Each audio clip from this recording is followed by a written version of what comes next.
Phoenix Audio presents The Great Getty, The Life and Loves of J. Paul Getty, Richest Man in the World, by Robert Lenzner. The man lying in the open oak coffin was a liar, a cheat, a miser, a bigamist, a wife-beater, a suspected Nazi sympathizer, and the richest man in the world. The coffin of John Paul Getty rested in the middle of the great hall of Sutton Place, flanked by silent security men who stood as if guarding not a corpse, but the man's entire fortune. In his obsession with personal safety, J. Paul Getty, who had spent the last 25 years of his life in exile from his native America, had turned his 72-roomed house into a private fortress.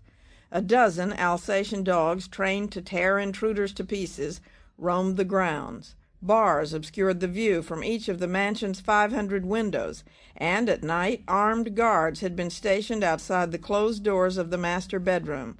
But now they had a lonely vigil.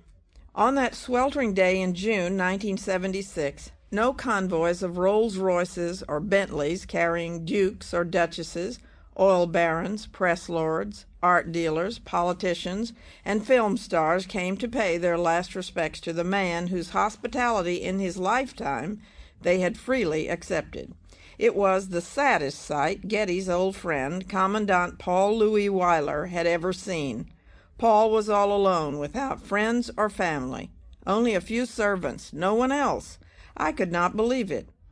A pair of his adoring lady friends made their way to the somber great hall to view the body.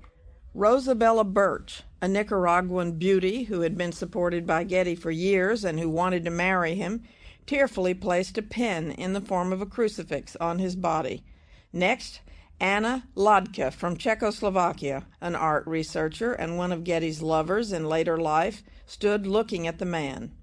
Getty would have been delighted, however, at the turnout of titled and notable acquaintances who attended his memorial service on June 21st, 1976, at the American Church of St. Mark in North Audley Street, London.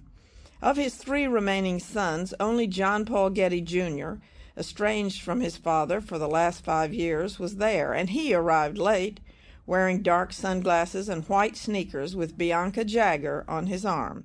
It had been hard for Paul Jr. to leave his place of refuge at Cheyne Walk, Chelsea. He was deeply disturbed and hurt by his father, but he came because I loved him. I didn't hate him. In the congregation also was Paul Jr.'s ex-wife, Gail. Sample complete. Ready to continue?